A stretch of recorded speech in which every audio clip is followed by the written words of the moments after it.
Because what would a panel be without a technical issue just to start us off, right? Great. Thanks for that, Twitch. Really appreciate it. Hello, everybody. I will start again. I'll go out. I'll come back in again. I can literally do that with buttons. What? Hello, everybody. Take two. Hi, this is Marguerite. I am running everything all by myself today. Well, I'm not all by myself. I have my wonderful, wonderful moderator, Wendy, with me in the chat today. Everybody, please give some love to Wendy. Thank you very much, Wendy, for giving me a hand and helping me out. So I hope everybody's having a really good ArchiveCon so far. Welcome to our panel on. Let's see if I did this right. We're going to talk about fan arts. More importantly, we're going to talk about the conflict that exists between fan creators and what I'm calling IP owners, or people who make shows or beloved properties that we all love, that we want to do things with and play around with. So Wendy's made a link available in the chat for anybody who wants to download a PDF copy of the slides and follow along follow along that was Freudian. Follow along all on their own, or you can watch this presentation live as we go. And since this is on Twitch, there will be a VOD, so you can catch up on this and watch portions of it over again whenever you want to. So a couple of reminders first. This is a part of ArchiveCon, and ArchiveCon has a fan art, has a code of conduct, has a policy, so we would expect that kind of good behavior to carry over to here in the chat. I pushed the wrong button. Here we go again. You're doing great, Marguerite. You're doing really great. We also have kind of a code of conduct that we follow here at the EA Twitch, which is basically, please don't be mean to anybody. We do have moderators. Please pay attention to them. Yes, I'm pushing buttons while I'm trying to talk at the same time. This is why Alistair and I stream together. He's the front man and I push the buttons, and I have to do both at the same time. So mass hysteria. Exactly. So my goal is I'm going to try and talk for about 35 minutes. And then at the end, I want there to be lots of time for discussion or any questions. Wendy's going to be capturing questions for me as we go along, though I am watching the chat and I will try to jump in from now and again when I see an opportunity to do so. But if you do have a question, hang on to it for the end. Oh my gosh, the cowlick. My name is Al. I stare at screen. We gotta capture that one too. Hang on to your questions for the end, or if you can't hang on to that and remember them, put them in the chat, but try and highlight them if that's available to you so that Wendy can capture them for me towards the end. So I'm not going to push any of the buttons that might clear the slides, the chat again. And we're just going to kick off and get started. One other thing, there are a couple of F-bombs in my slides. Sorry, y'all, for PG-13. Okay? So here we go. Disclaimers, get used to it, lawyers, right? Okay.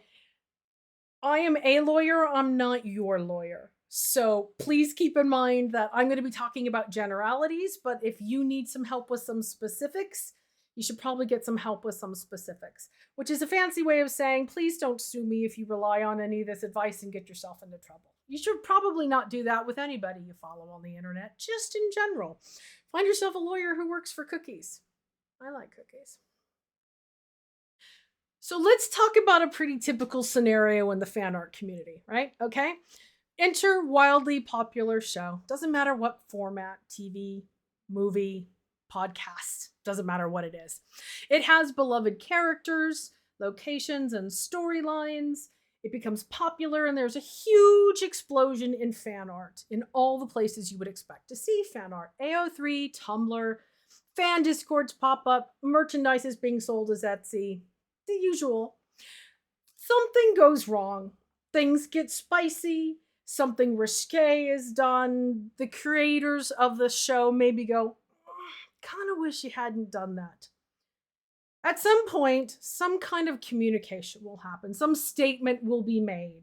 Somebody will say, dear fans, please don't do X, or we really need you to do Y. Oh no, my goodwill it's broken. And all of a sudden you have a big community divided because expectations weren't set. Fan artists were creative, and your audience has gone from being on your side to being alienated. This happens a lot. It happens very quickly. It can happen before anybody can really have time to digest or move on. It's not an uncommon scenario. It's so common, in fact, that it's a situation you should probably be thinking about in advance. So what's the problem here, right? Why is that not okay? And the reason is we've got a conflict. On one side, you've got IP owners who own their project and who don't want to lose it. They've invested time and money and effort into it. It has some protections that they're very well aware of that they have. And it relies frequently on the reputation of the people who produce the show, or the caliber of its performers, or other kind of intangible sources of goodwill in the community. But on the other hand, fan artists don't want to be stifled. You know, they know about things like what's a derivative work. They know about Creative Commons, and they want to create things or take storylines or characters in directions that the IP owners maybe don't. And everyone is performing a creative act that ultimately they deserve to be able to get paid for if that's the decision that they make. So we got to figure out how we're going to resolve all of this, don't we? And that's what we're going to be talking about today. Real quick, this is me. I am a lawyer. I'm also a podcaster. Alistair and I do a lot. We're in podcasts. We publish podcasts in the fiction space. We're both voice actors, and I in particular really like to help creative teams learn about business skills and the legal things that they need in order to be able to protect themselves and to do what they want to do with the work that they create. So that's kind of like where I'm coming from when I'm talking about this stuff. I am a technology lawyer in practice.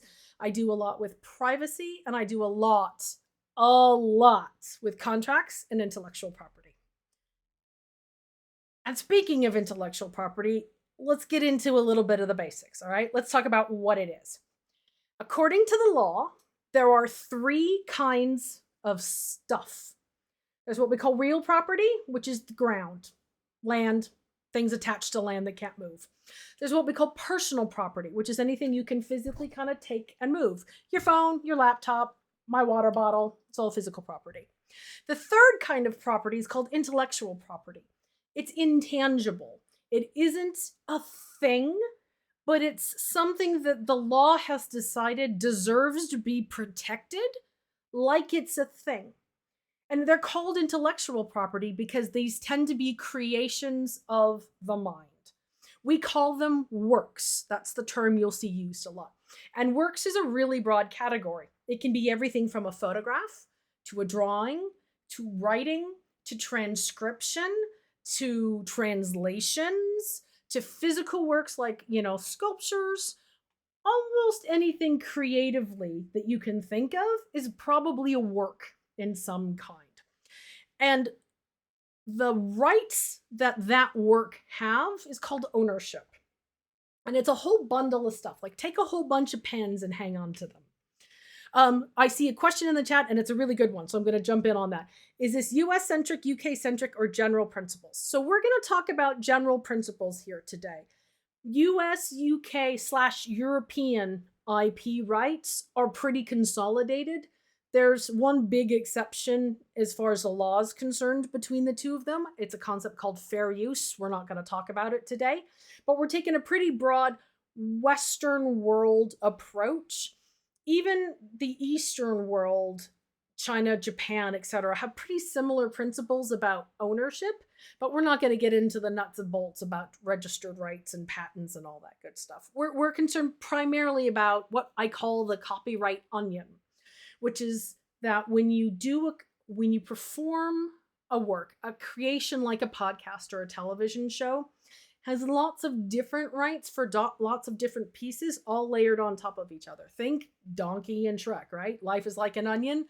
Copyright is like an onion. There's lots of different layers of it.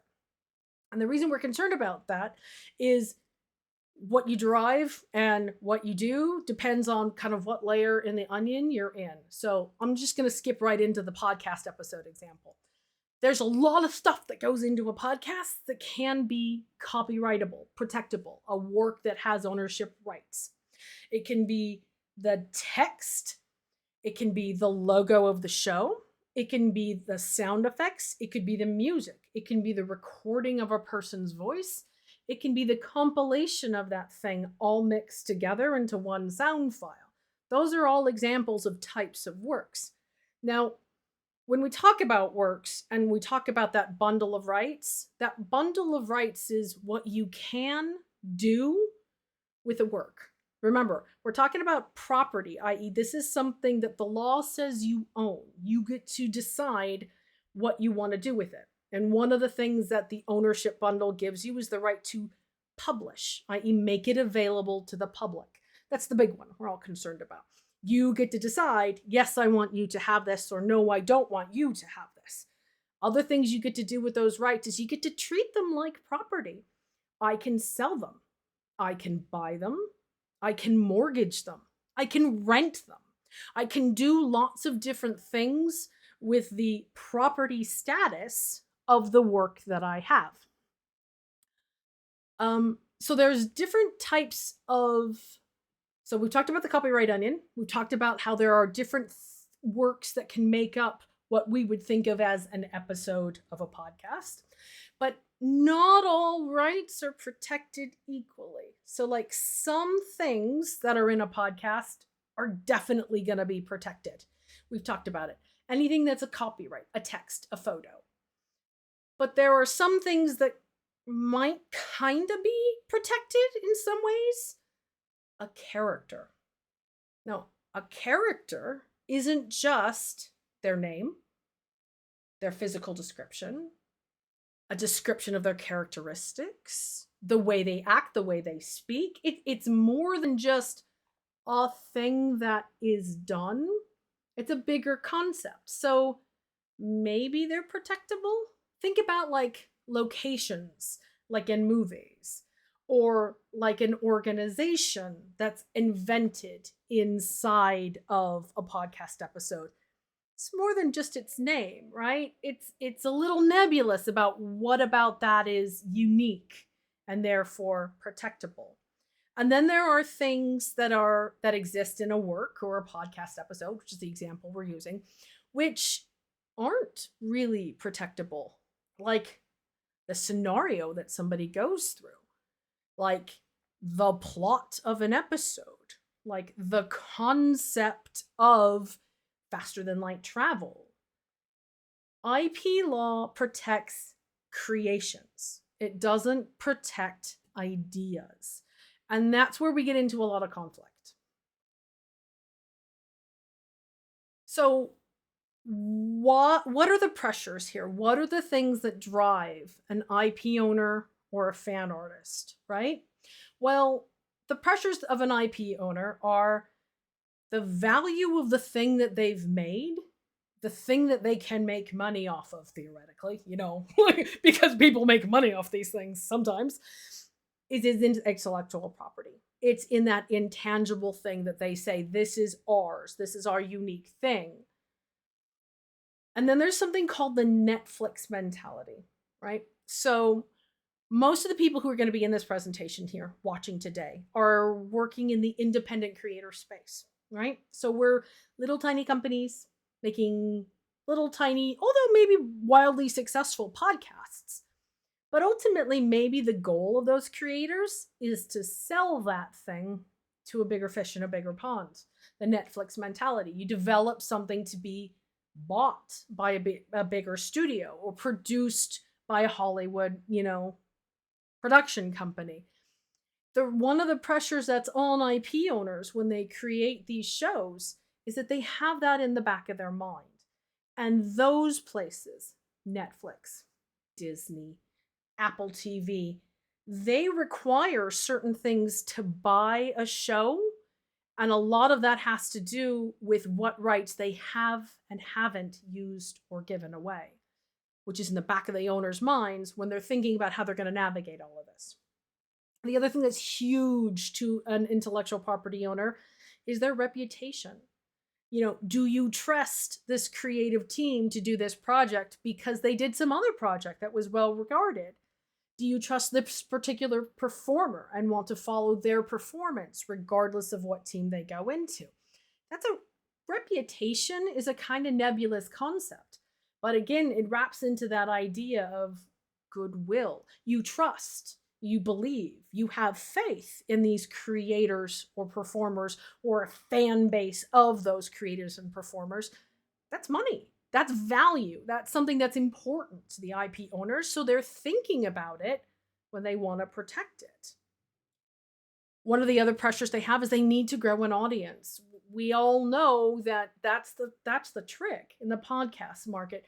You can make the best show in the world, but if nobody hears it or nobody engages with it, it's not going to do as well as if somebody who did. And we know this from the traditional publishing realm, that a book's sales can be directly correlated to how much marketing muscle a publisher puts behind the title. That's an important pressure. And of course, some creators are in it just to make money. There's plenty of standard, what we'd call non-fiction or non-creative podcast content out there that's designed to sell ads and just bring through an audience. Those are all things that an IP owner is worried about. But what's a fan artist worried about, right? That's the other side of the equation, the other side of our tension. Fan artists want to be a part of your world. They want to participate in the universe that you're building. They want to tell different stories, or maybe they want to tell the same story, but they want to tell it their own way.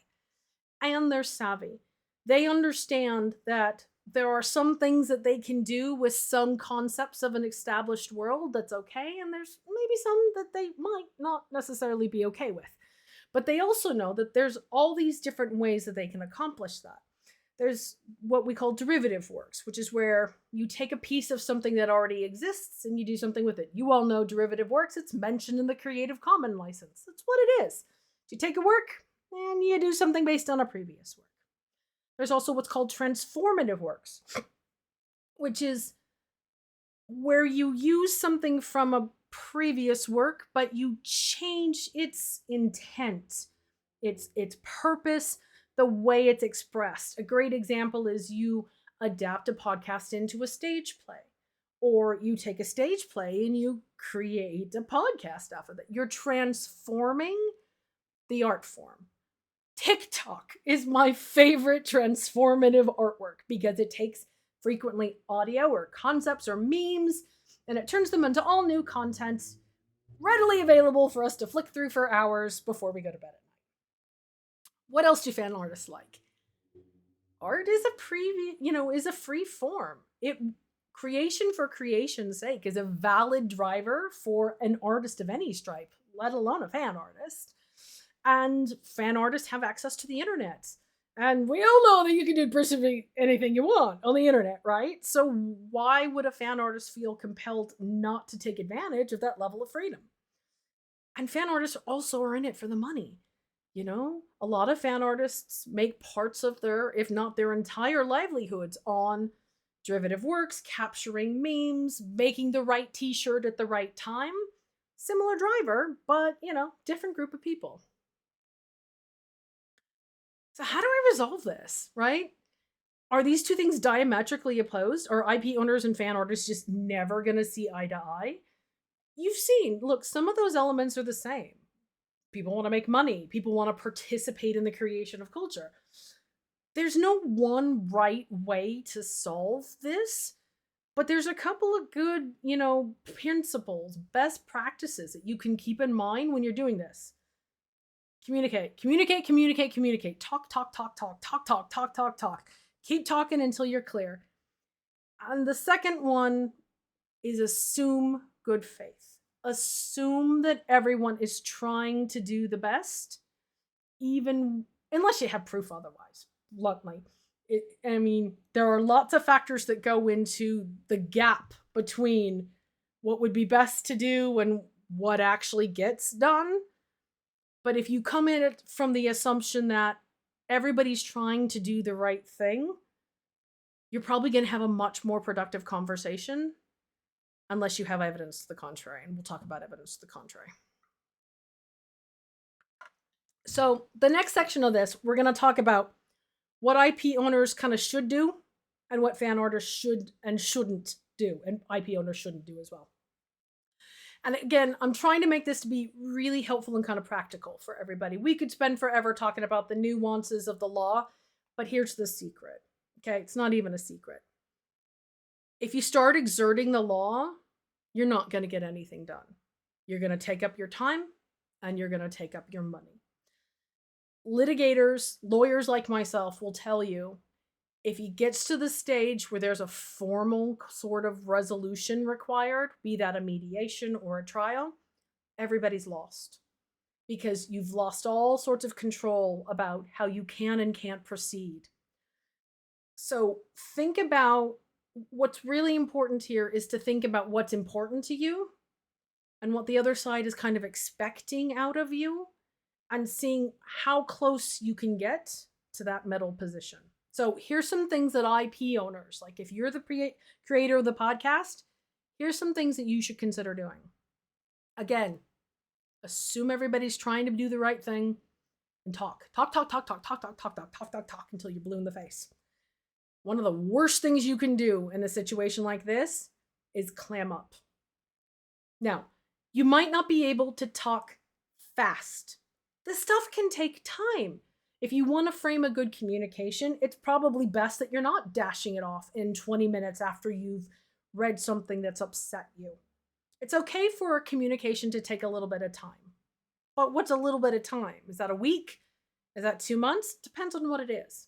What's not okay is to go dark, to pull up the drawbridge, just to stop talking. One of two things has happened if that's the situation. It's one, lawyers are involved. Or two, people are going to cut and run. They're just not going to engage anymore. The longer you can keep talking, the better you're going to have a chance of coming to some sort of resolution. So, things you can do. Have a fan art policy. Yes, you podcast with 3 episodes and 20 devoted downloaders. Have a fan art policy. They exist. They're all over the place. You can create them. They don't have to be written by lawyers, and they don't have to be in legalese. Have one. Don't make people guess at what you're okay and you're not okay with. Be realistic and be absolutely minimal of any restrictions that you think you need to put in place. You want to focus on the actions that you want your audience to take or to not take, not on their creations. Because we all know that art will be free. And it doesn't matter what you think of a piece of art, it will be created and it will exist. And honestly, that's none of your business as an IP owner. But actions that you request your audience to take and to not take, that can be reasonable. Focus on those. If you have any lines that, are in the sand, make them clear and unequivocal. If there's an if statement, if there's a well, it depends, or contact us for more information, it's not a hard line. A great example of this is child actors. For example, if your line in the sand is we're not going to make any contact information for child actors available, and you have a good reason to do that, and there will be no exceptions, great example of a line of the sand. There are a lot of quiet assumptions or uncomfortable topics that a lot of IP owners don't want to talk about. And the big two are money, commercial use of their IP, and 2, not safe for work. Anything 18 plus, anything adult content. Talk about these. Find someone you trust or someone in your group who can speak about these. Don't be silent. Because if you're silent, then people are reasonably able to take any view that they want to take. If you're really, really strict about, okay, you can't use commercial use, folks, I'm sorry, then you have to say that. If you just think that, you don't say that, then how anybody gonna know that, You've got to talk about the silent things. If you host a community, It needs rules. Period. End of statement. This is the internet. This is the Wild West. If you're going to claim a space, if you're going to make your space yours, you have to give people the rules that they have to follow. You should recruit community managers, and you should support them the whole time that they're yours. Support comes in lots of forms. It can be pay. It can be their, sharing in any profits if that's the way you're doing it. It can be things like we check in with you regularly, we buy you lunches, we join in on your discussions once in a while, we give you conflict resolution lessons, whatever it is. If you recruit a large group of people and expect them to be your customer service team, uncompensated and unsupported, you're going to kind of get what you deserve sooner rather than later. Don't do that. Here's some more things that IP owners shouldn't do. Your space, or should do, I'm sorry, haven't come onto the nose yet, we're still on the S's. Things your IP owners should do. Your space, your rules. That's how the internet works. If you create a space, you're allowed to set the rules for it.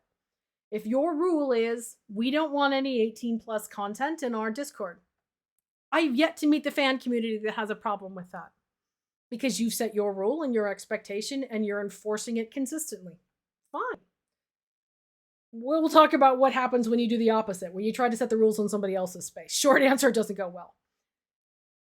But otherwise, if you've thought about this, if you've communicated, look, these are our lines, this is our space, and these are our rules, you're done. Step back from everything else because the internet is gonna internet. Right? Come up with your community. My favorite one, St. Kilda did this. It's been done in other places. Invent a tag for, we're not going to look at this. If you use this tag, our creators are never going to see this content. That's a brilliant way to let your fan artist community run wild and not compromise the things that you personally as a creator don't want to see. Don't come into someone else's space and try to enforce it. You are not the mods on AO3. You don't get to say what happens on AO3. That is not your space. It is not for you. Don't go there. What's important is that you are consistent, but that you are reactive. If a situation comes to you in a way that you've allowed it to come to you, deal with it. Otherwise, go away. Not yours. Your job that you've set yourself, that you've communicated to your audience, is that you want to create content. So, fine, create content. Are you also in the business of running a community? If you're not in the business of running your community, think about not running a community. Trust me, your fandom will find you and find a space and create its tags, and there'll be Tumblr content and you can flick through it. But don't give yourself a second job if you're not going to do it correctly. So now let's talk about some things that fan artists should do. Again, communicate. I'm going to get blue in the face. Assume good faith. Use platforms that exist for your purposes. They're there for a reason. AO3 is a brilliant resource. It is a time-honored, well-won, Hugo Award-winning platform that mostly knows what it's doing. It has its own reporting mechanisms. Don't go to an IP owner if you have a copyright strike. Go to the platform. Go to AO3, go to Etsy, go to Tumblr, go to Twitch. Wherever the content is being hosted and disseminated to the public, that's where you complain, not the creator of the IP. If the creator of the IP has given you guidelines, follow them.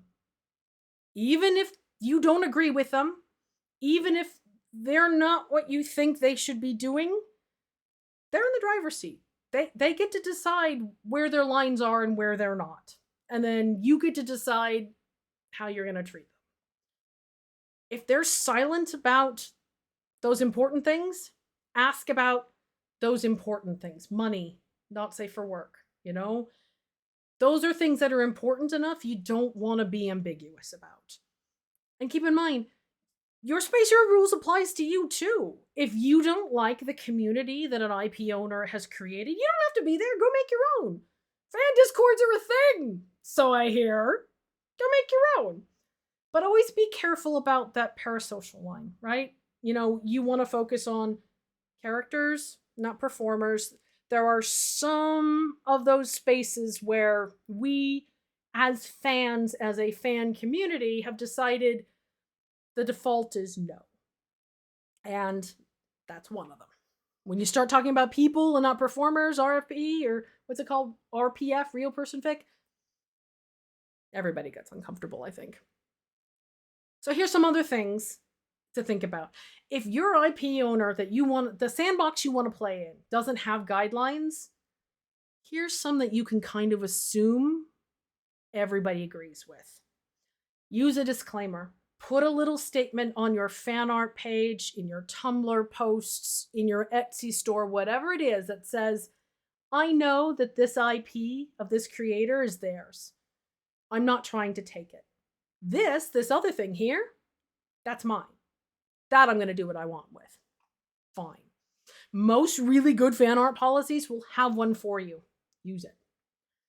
Follow the rules for whatever platform you're using. If Etsy says you can't sell X, you can't sell X on Etsy. It's really not that hard. Use content tags, use labels, use whatever features you have to try and make it really clear what your content is.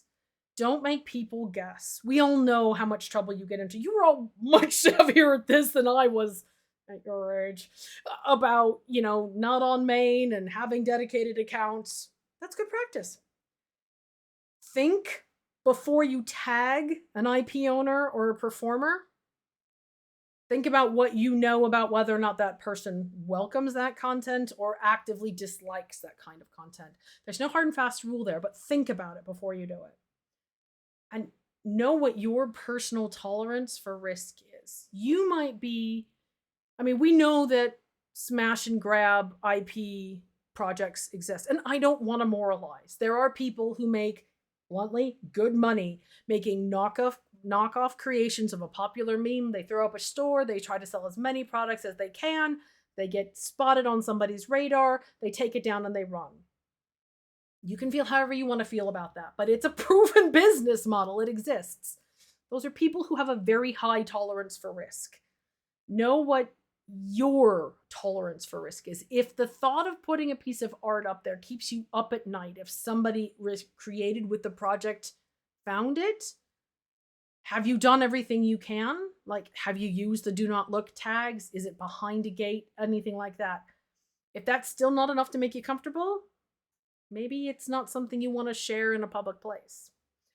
This especially applies to things like commercial use, selling fan art. First of all, make sure you're using your own branding, your own watermarks. They're on your own sites. They've got your own signatures on them. Things like derivative or transformative works tend to be safer in that they're more easily identified as not part of the original IP.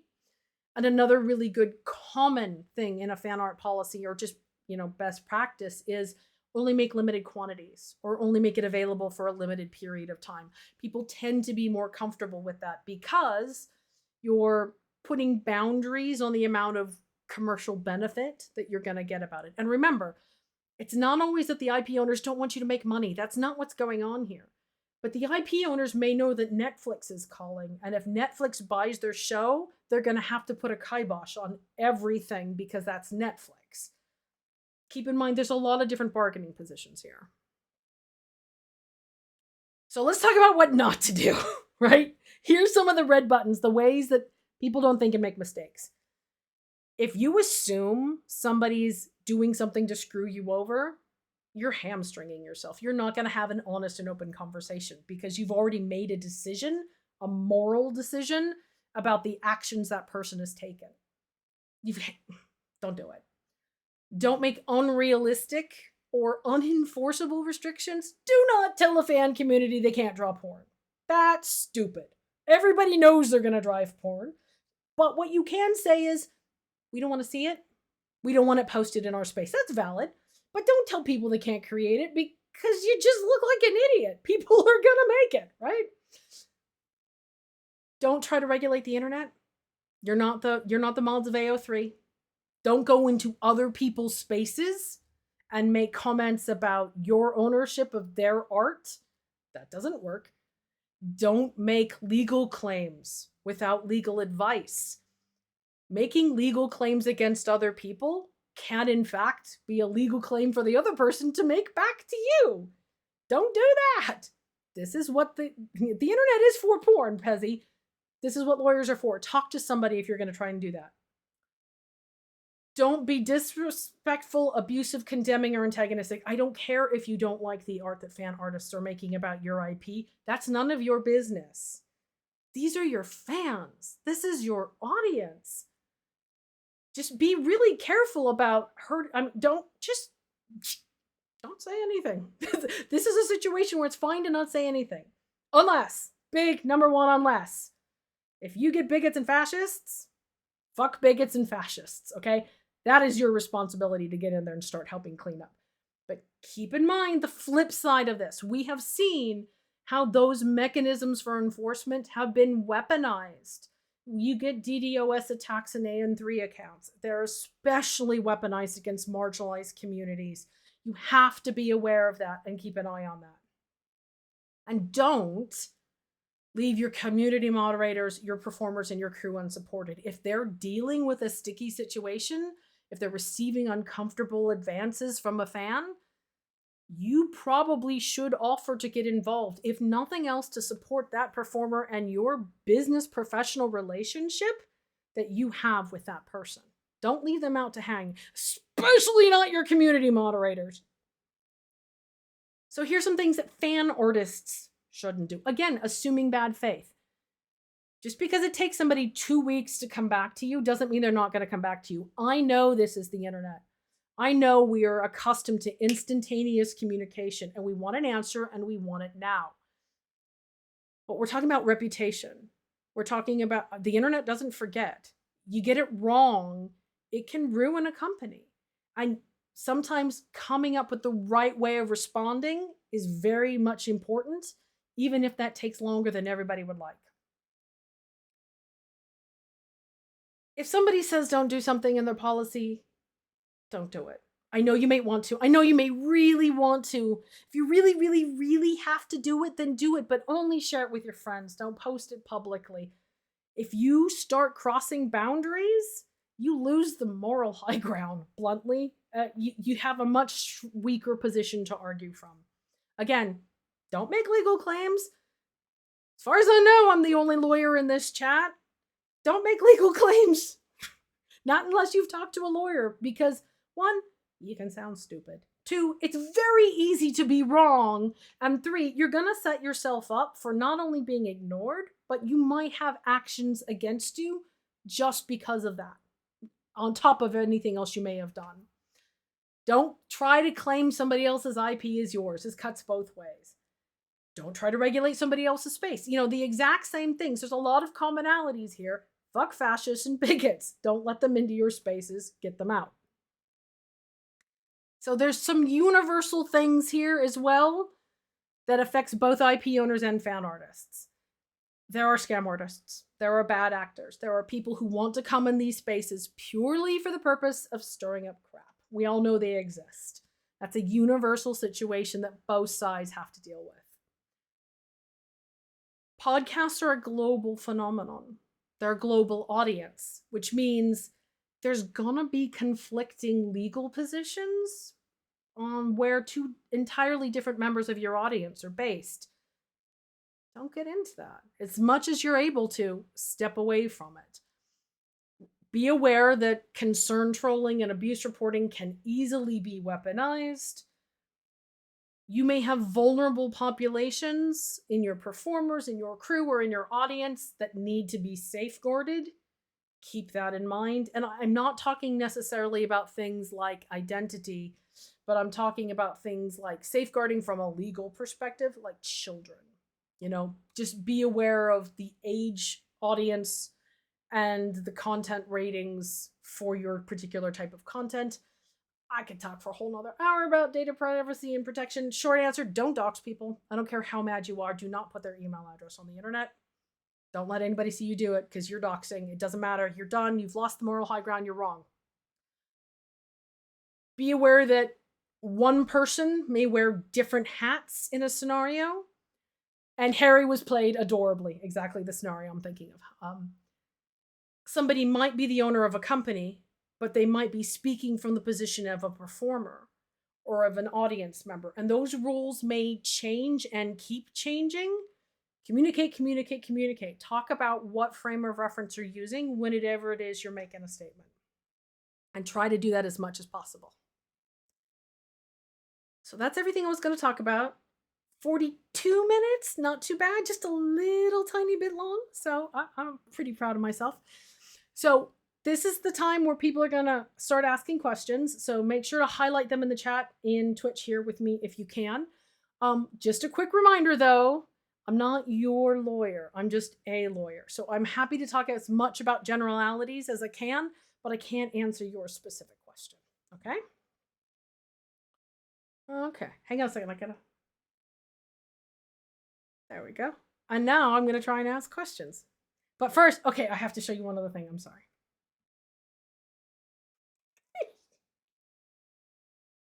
Make good choices. All right, let's talk about questions. All right, I'm going to tab over here and see if Wendy's got some questions for me. Oh, here we go. Couple different questions. I can hear Alistair cackling in the other room. This is hilarious. Let's see, from Coco Hamster. Okay, so I'm just learning about the policy here. So I'm assuming since the plot and themes are open content here, that using my Patreon to just post statements, none of the characters listed, not even the entities, is okay. Well, statements as a concept, probably not protectable. Even statements recorded on audio tape, you'd probably have a hard time arguing are protectable. If you're making it really, really overt that this is a Magnus Archives statement, for example, you're on slippery ground. But the concept of a statement, lots of things have statements. But if I put my fan fiction with the characters' names behind the PayPal, it'd be against RQ's fan art policy. So I'm not current on RQ's fan art policy, but my understanding is that they've asked for no commercial use. Things like Patreon, i.e. platforms where you make content available in exchange for subscriptions or support on a reoccurring basis, is commercial use. So yeah, that would be against their fan art policy as I understand it. Cool. Ghost of Noodle Wrap. Do you think the current copyright laws need updating for a more digital era? Oh boy, do they ever. Please join the Electronic Frontier Foundation. They're one of the organizations on the forefront of this. They are supported by Cory Doctorow, who's a well-known public speaker about how IP rights, which are territorial in nature, they're tied to geographies, are just completely ill-suited for the digital age. And the idea of copyright itself, and more importantly, that bundle of sticks, all of those sticks which control access and publication, really never anticipated remix culture, transformative works, derivatives, the things that we take for granted now for fan art creation. Definitely need to be updated. Sounds adorable. Do you have time to expand about Creative Commons licenses, keeping in mind there's a panel dedicated to it scheduled later? Expand on it? Okay, so let's talk about it. The Creative Commons license is a scheme. It was set up in, I think the 60s, maybe even the 70s, the same time that people were coming up with open source software licenses. The idea is, here's a group of licenses that we all agree that we can use that say, these are the things we'll permit you to do with our content. And as long as you use those licenses and follow their rules, you can do what we say you can do. They're shortcuts. They're great shortcuts because they can be made machine readable and embedded in things like photographs or audio recordings. There's a couple of different elements of the Creative Commons license, which I imagine the presentation later today is going to get into. What I would encourage you to do if you want to learn more about it is their website's really user-friendly. And they've got lots of we'll ask you questions and help you build your license for your use kind of tutorials that you can go through. They're very user-friendly and they're not really time-consuming. And they can produce either blocks of text that you can use or even graphics. They're really big on there being visual shorthands for the types of licenses you use. Great site. I support them every year. Really good. Lizzie Bennett. If an IP owner referenced a plot line or is inspired by a concept from a fan art in a sequel works, what legal response is there? Okay. So there's this whole concept that, if I'm in the middle of producing a TV show, I can't read anything. I can't watch anything anybody said about my show because I'm going to be influenced. The short answer is IP law protects creations, not concepts. So the concept of a plot line is probably not in its purest form protectable. There's a lot of really famous and detailed cases that have gone to trial about this. Battlestar Galactica sued Star Wars, or Star Wars sued Battlestar Galactica. I can't remember which it is anymore. About how they were all stories about a group of rebel survivors in space fighting an empire in ships that traveled faster than light and had humorous robot characters. You can spend a lot of money getting to an answer on things like this, and not everybody has the money to spend to get to an answer on things like this. If the vast majority of the time, people who claim that their concept was ripped off by a major IP are not successful. And that can be for a number of reasons. One, there's not enough commonality between what they assert is their concept and what the final work that is created is. Two, they don't have the financial might to see the discussion, the litigation, whatever it is, all the way through to the end.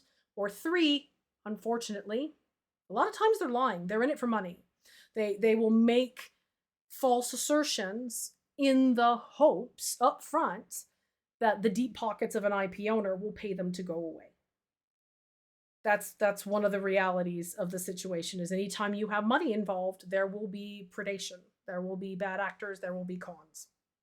And a very common type of con is you stole that concept from me. Other questions? Hey, Martin, how you doing? If you really like a fan work as an IP creator, would you recommend engaging with the artist, i.e. to turn it into merch, for example? I think it's a really smart idea if you do it right. Okay. And the reason it's a smart idea is because if you like that piece, I bet a lot of your community likes that piece too. And those can be fun things to give the stamp of approval. But you've got to do it right. And by do it right, I mean you need to communicate with the artist, you need to put them under contract, you need to pay them, you need to be really clear about what they're giving you and what they're not giving you. And you have to talk about it in a way that makes it clear that this is their creation. I mean, unless you're like buying wholesale all the rights in the image forever and ever, which is much less common than you'd think. If it's hey, you did this great drawing, we'd love to put it on t-shirts for our show, we'll pay you for that.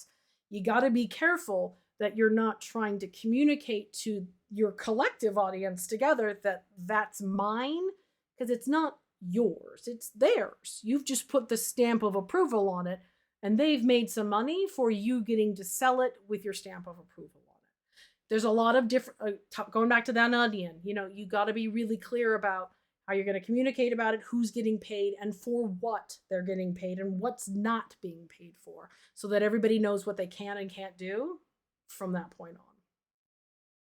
Oh boy. We've got 9 minutes left. We're doing great. Okay, I'm just going to have some water. Grim Goblin. Hey, Goblin.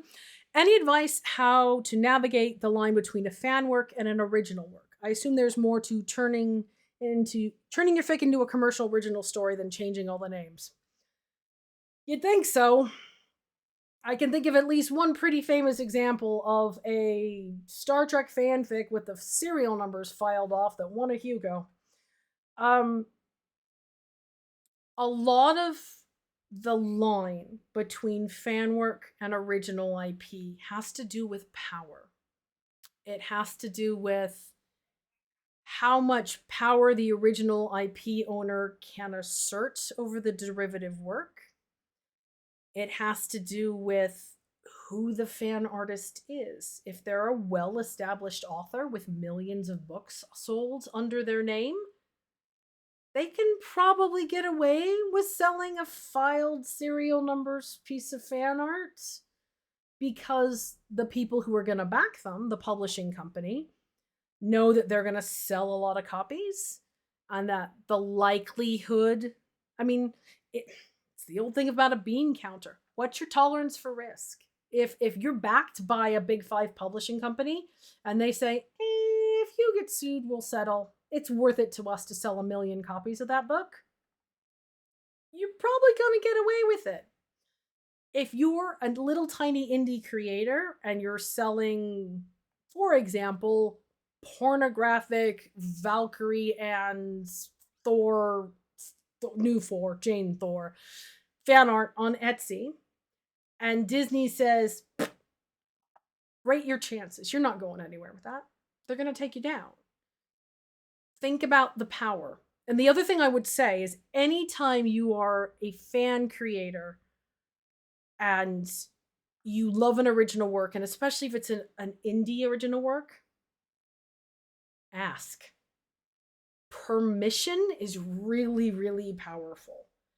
If you're willing for somebody to say no, but you'd get more out of it if they said yes, ask. If you get permission, you can do just about anything you freaking want, you know?